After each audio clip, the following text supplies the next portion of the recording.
To market or not market during the holidays? That is the question. What are the pros and cons of keeping your marketing push going? And what should you be doing right now? I love this question. And I also love the holidays. And listen, I know the holidays can be distracting. There's pumpkin spice lattes, and then the Christmas cups come out at Starbucks, and it's just so exciting, and the Christmas lights come out and all the things. And all the other holidays are happening, right? There's Thanksgiving, there's Kwanzaa, there's Hanukkah.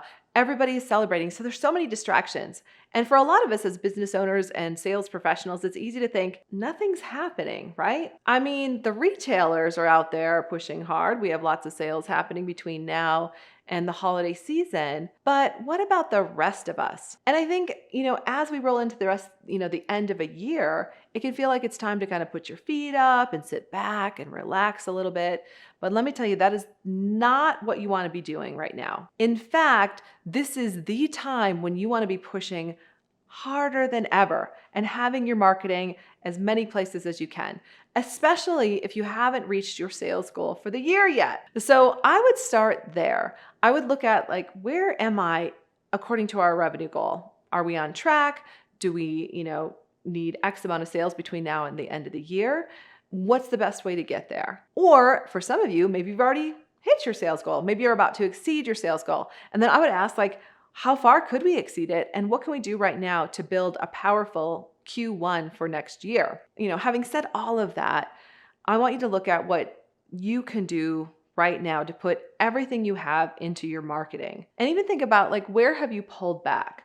Where have you stopped marketing? Where have you maybe stopped following up a little bit? Because that's the place where you want to take the brakes off and put the gas back on. One of the things I want to draw your attention to is the difference between direct and indirect marketing. And I don't know if this is the correct marketing terminology to even talk about it, but this is how I think about it in my own business. Direct marketing is where I'm talking to you directly. I'm picking up the phone, I'm at a networking meeting, right? We're having coffee, we're having dinner, we're having a direct conversation. Maybe we're emailing each other back and forth. And then indirect marketing is putting up an ad, right? It's kind of like putting something out there and praying that this works. Or maybe sending a mailer and hoping that someone gets it, right? It's a lot of hope marketing in the indirect marketing space. This time of year is a phenomenal and powerful time to be focused on direct marketing. It's great if you also have some indirect marketing and maybe that's working, but at the same time, directly reaching out to people right now can be powerful, not only for your business, but for people to feel connected to you. I don't know about you, but I don't get as many phone calls as I used to. I get spam calls where I'll be like, oh, I don't know who that is. I'm not going to answer it. But I don't get as many calls from people. Sometimes I'll get a text or maybe an email, but it's like we've forgotten how to pick up the phone and actually make a phone call. And so when someone calls me and I recognize it, and maybe it's someone who is selling something to me and maybe it hasn't been finalized yet, I'm going to answer the phone. In fact, I'm going to be excited to answer the phone. And so think about the prospects who are on your list right now. How many of them could you reach out to? How many of them could you make a direct call to or a direct email? Even a direct text would be a powerful way to connect if you've texted with them before. The more direct marketing you can do this time of the year, the more powerful it would be. And also, this is a fun time of year to send a gift to someone, right? It could be a small thing or a card, and then pick up the phone and call them and say, hey, did you get that gift I sent? Did you get that card? Because just opening up that conversation and having that conversation can be really powerful and could lead to a next step. I remember one of my coaches challenged me to make 100 calls, and she said, what would happen if you reached out to 100 people to just connect with them and see how you might help? This time of year is a perfect time to just get a list of 100 people together and just start calling them.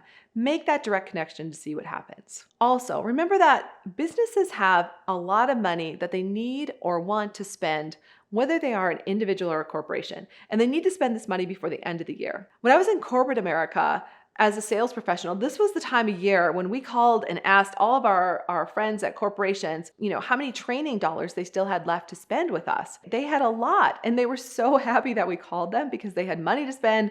They needed to spend it. It was part of their budget. This is also true for smaller businesses or micro businesses. Individuals might be looking at their tax liability and realizing that this is a really good time to purchase that that marketing program they've been thinking about, or invest in that coaching program, or hire that next person. They might need to spend some money. So again, it's a great time to reach out to either an individual or a corporation to see if there are funds that they need to spend right now. The other thing, and this is really interesting, and maybe you've noticed it, I noticed it a lot in the corporate world, is that this time of year, like right before the holidays, most businesses are pulling back. Their sales professionals aren't calling as much. They're kind of like sandbagging into the next year. It's a phenomenal time for you to be more visible and really step forward so everyone can see what you're up to see that you're still out there. Maybe it's on social media. You're talking about an event that you're doing before the end of the year. Maybe you're putting a little networking event together for your clients, which could also be a great way to reach out directly.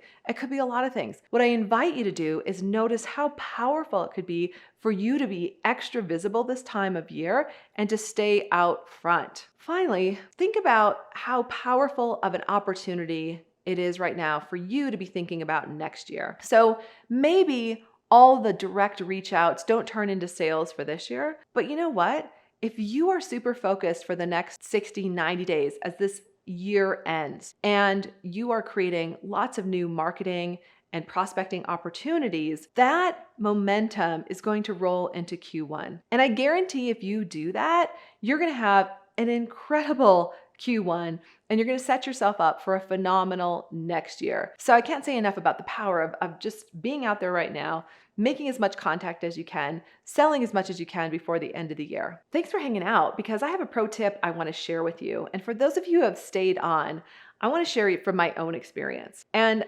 one of the things I often hear from our clients is they're asking, like, at what point do I start paying for ads? Should I be paying for ads now? Should I be paying for this kind of marketing? And I'm such a big believer in direct marketing, in cold calling, in warm calling, in reaching out, in developing referral partners, in networking. I grew my first business to $500,000 with all direct marketing. It wasn't indirect. I wasn't putting ads up. I wasn't waiting for things to happen. I was very intentional. I was very direct in all of the marketing, the networking, all of the reach outs that I did. And so I share that with you because if you're feeling stuck in your business right now and feeling like, I should be paying for these ads or I should be doing this, I want to challenge you to listen to this video again and just think about what you could do right now to reach out to your warm and even your cold market to see how you might be able to support them between now and the end of the year. So again, we asked the question, to market or not market during the holidays? I'm saying market like crazy. Put everything you have into your marketing between now and the end of the year, and pick up the phone, send emails, be super active with direct marketing versus waiting to see if indirect marketing is going to work, unless that you've really fine-tuned it and that's working for you. And remember, businesses and individuals have money that they need to spend before the end of the year. So use that to motivate you to know that that money's just sitting out there waiting for you. Also, this is a great time for you to be visible. As other businesses pull back, you can step forward and be the most visible in your industry. And all of this focus and attention is setting you up for a strong foundation for next year. If you enjoyed this video, stay with me because next up we're going to talk about how to end the year strong in your business. And remember, 2xing your business is for you too.